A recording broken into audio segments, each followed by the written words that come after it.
किसान साथियों, हमारे देश में लगभग गेहूं की फसल जो है वो पक कर के तैयार है, लगभग कट चुकी है।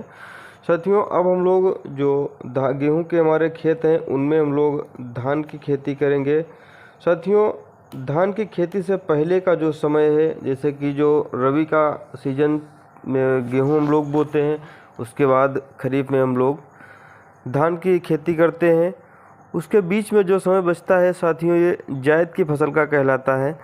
साथियों, जायद की फसल में जो खेत हमारे 1-2 महीने के लिए खाली पड़े रहते हैं, उनमें साथियों हम लोग जो सब्जी की खेती करते हैं वो हमारी काफ़ी अच्छी मुनाफे की खेती होती है। क्योंकि साथियों देखो, 1 अप्रैल में लगभग गेहूं के खेत हमारे खाली हो जाते हैं। उसके बाद हम लोग मई, जून, जुलाई के लास्ट तक वहाँ धान की रोपाई करते हैं। तो इस बीच जो हमारा समय बच जाता है साथियों, इसमें हम लोग लौकी, भिंडी, तोरई, बैंगन, खीरा, खरबूजा, तरबूज, करेला आदि की खेती करते हैं साथियों। और साथियों, ये खेतियाँ जो हैं हमारी काफ़ी अच्छी मुनाफे की होती हैं। क्योंकि साथियों, ये जो 4-5 सब्जियां हैं ये इतनी अच्छी रहती हैं इस मौसम के लिए कि ये अच्छा रेट दे जाती हैं, किसानों को एक अच्छा मुनाफा दे करके जाती हैं। तो आज हम लोग उन्हीं के विषय में बात करने वाले हैं। साथियों, इस समय यदि हम लोग जो सब्जियों की खेती करते हैं तो उसमें हम लोगों को एक विशेष रूप से ध्यान रखने वाली बात यह है कि इस समय मौसम हमारा काफ़ी गर्म होता है। तो हम लोगों को जो भी सब्जी वर्गीय जो हम लोग बेल वाली ये फसलें उगा रहे हैं, उनमें साथियों हम लोग पॉली हाउस तरीके से उगाएंगे तो हमारी जो सब्जियां हैं ये एक अच्छी तरीके से उगेंगी और अच्छा पौधा इनका तैयार होगा।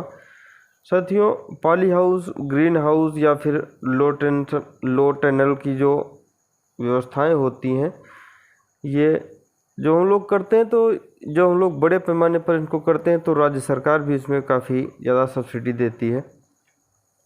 साथियों, कुछ साथी हमारे जो भिंडी, लौकी, तुरई, बैंगन, खीरा, खरबूजा ना लगा करके उड़द, मूंग, लोबिया की जो खेती करते हैं वो भी काफ़ी अच्छा रहता है इस समय के लिए। किसान साथियों, जब भी आप लोग उड़द, मूंग की ध्यान रखें कि आप लोग जो उड़द की खेती कर रहे हैं उसमें जलभराव वाले क्षेत्र में उड़द की खेती बिल्कुल ना करें। और साथियों, जो उड़द की बीज दर आप लोग रखेंगे इस समय, ये 8 से 10 किलो पर एकड़ के हिसाब से रखेंगे।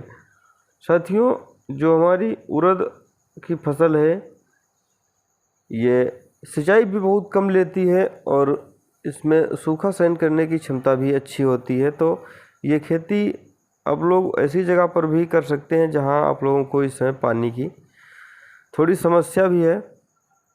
साथियों, अरहर की जो फसल है ये हमारी 80 से 90 दिन में पक करके तैयार हो जाती है।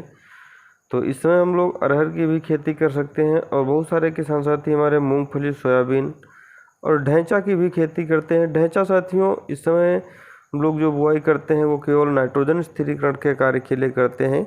उससे जो हम लोगों को हरी खाद प्राप्त होती है, ये खाद हमारे खेत की उर्वरा शक्ति को काफ़ी हद तक बढ़ाती है। तो हम लोग इसलिए ढैंचा का प्रयोग करते हैं। धन्यवाद साथी।